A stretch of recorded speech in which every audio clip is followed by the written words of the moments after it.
Welcome back now. ANC President Cyril Ramaphosa and former Health Minister Zweli Mkhize will contest the party's top job when voting for the ANC's leaders takes place today. Let's cross to Sakina Kamwendo in Nasrec, and she will be in conversation with Professor Susan Booysen. Sakina, very good morning to you. Well, good morning, Lebo. Good morning, everybody. And coming to you from Nasrec once more. And it has been a long night. It's been an eventful night.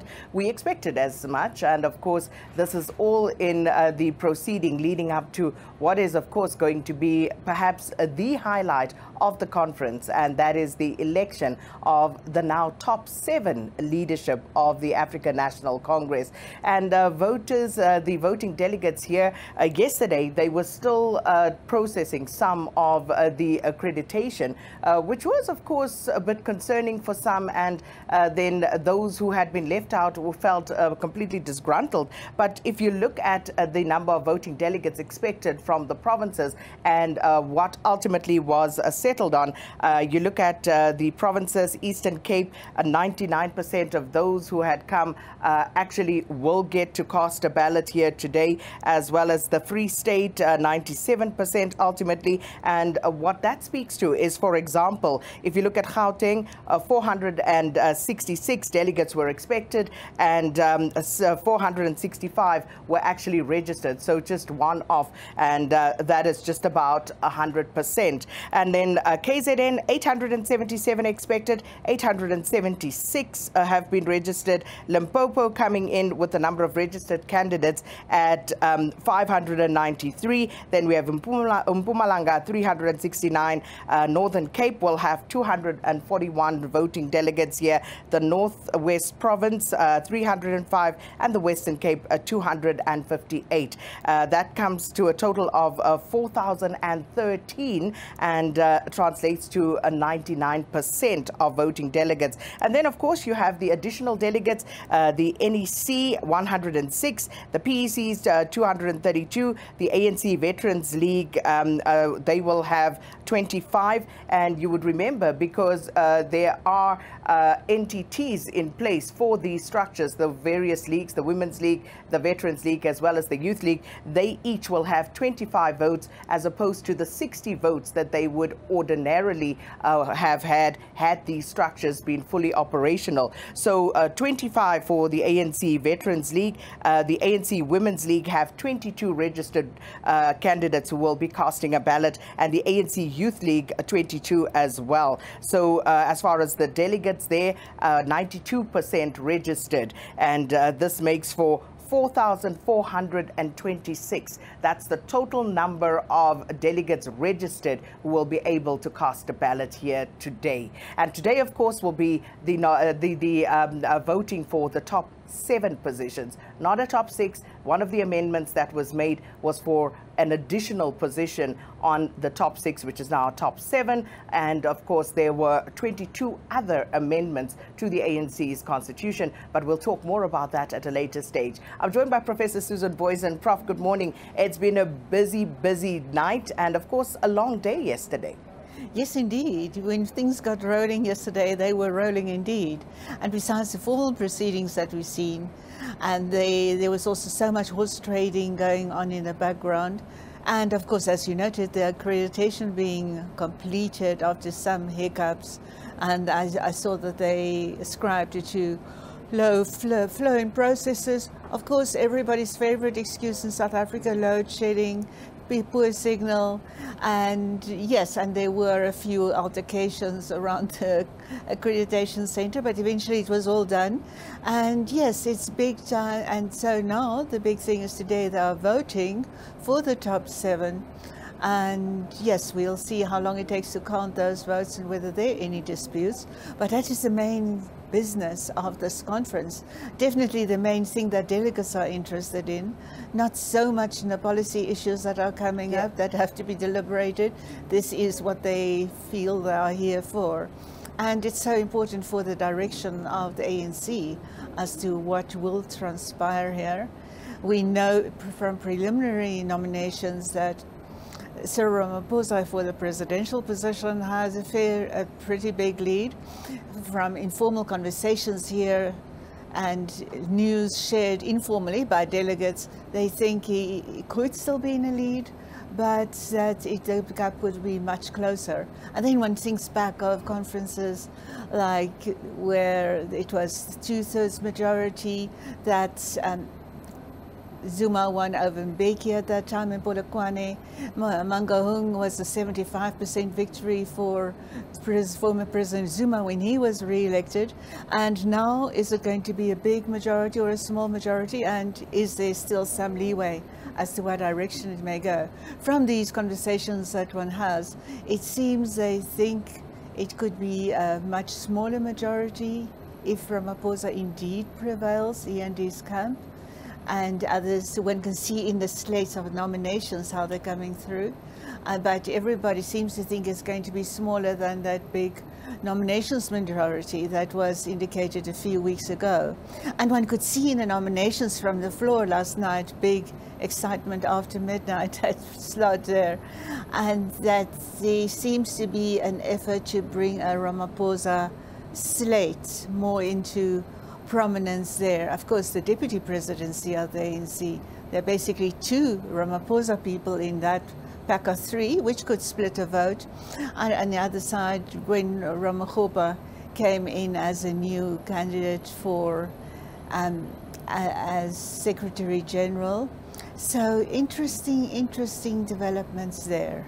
Indeed, Prof. But what should we read into that? Because, as you said, there was a lot of horse trading. There were a lot of discussions on the sidelines of this conference. And there was even the talk of a possibility of a third way, meaning that there could possibly be an uncontested election. At least some of the delegates were hoping that that could be brokered.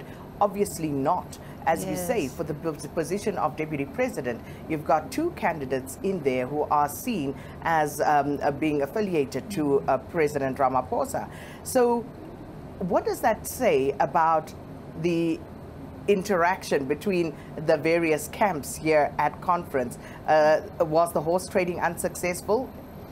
The horse trading was not between those two camps to reach a compromise. Unity is all in slogan and narratives.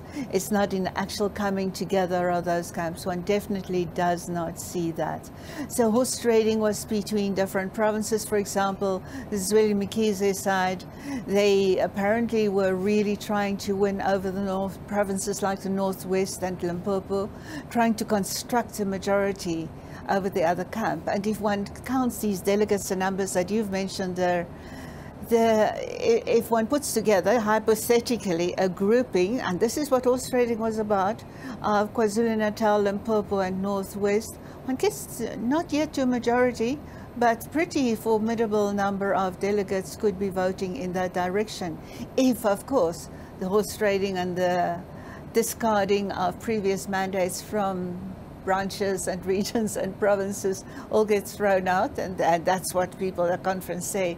What conferences are about, to try to persuade one another about where to go rather than those original branch mandates. So, but it is, they definitely have an eye on what could be a majority, and that's where all camps were really, both camps were positive depending on who one spoke to yesterday. And of course, when the majorities, when the margins are so slim, a province like Mpumalanga suddenly becomes very interesting because they could then have sway.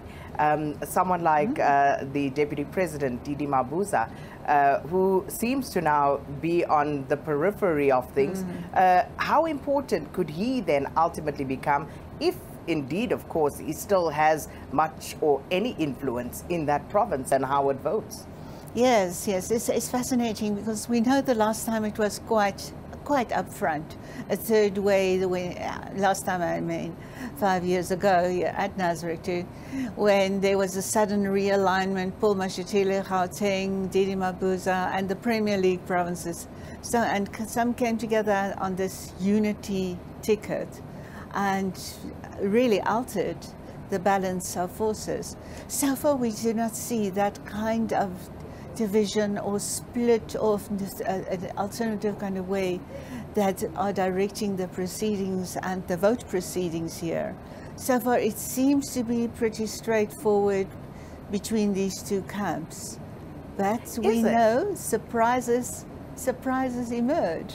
Because, and it's interesting you say that, Prof, because I'm looking at that and I'm thinking, as you've pointed out previously, there seems to be, from what we had coming into conference and where we are at post the nominations process, a much clearer Ramaphosa slate, you know, which was perhaps not as clear 2 days ago. But that seems to have emerged quite strongly. But equally, what about someone like Paul Mashatile then?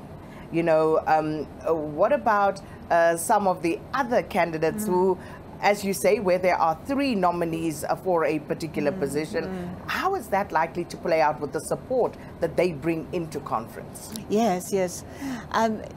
We really see people like a person like Paul Mashatile, and he's been very good at doing that. He really has a cross-slate appeal, where he personally has been negotiating his way with alignments and promises of endorsements and vote endorsements from various provinces. There are a few candidates that have that kind of appeal across the true conventional slates, but that has been there in operating and negotiating for quite a few weeks by now. So I see that as an intra-slate reaching out to others on individual basis, and that dynamic definitely is there. For the position of Deputy President, even more, or I would say much more, than for the other top positions. So it's going to be a very interesting one. But how much do you believe, Prof, the balance of forces may have shifted from Nasrec 2017 to Nasrec 2022? If you remember, the winning margin for the position of president, I think, was 197 votes, which was very, very slim. It was very tight. How much have we moved from that sort of position? Do you think that the winning margin may be bigger this time around, or will it be equally tight? One can definitely be wrong in this kind of forecast, let's be clear about that. But the broad divisions have remained between essentially 2 camps, but with crossover and reach out across, in some cases, across those lines. The margin will be, by current indications, bigger than what we had 5 years ago, but not as big as expected, because people are lobbying very, very hard out there. Professor Susan Booysen, and of course we are at Nasrec and we'll be bringing you blow-by-blow coverage. There is of course another breakfast session with Minister Gwede Mantashe this morning, and we'll tell you more about that. But also Sakina Kamwendo is coming in. We'll talk more about what's going on behind the scenes, and as you can imagine, that lobbying is going ahead full steam before the elections take place. So that's meant to kick off at 9 a.m. this morning, and I think you can bet your bottom dollar the delegates will be here. They're not missing out on the voting because this is essentially why they are here. If anything, if past conferences are anything to go by, once the voting is done for the top 6 and of course for the NEC, this place will start to clear out, but we're still a far way off from that. So keep it tuned here to Morning Live and SABC News. We'll be bringing you more here from Nasrec as this grand dam of liberation movements of the African continent goes to its 55th election of its top officials here at the conference.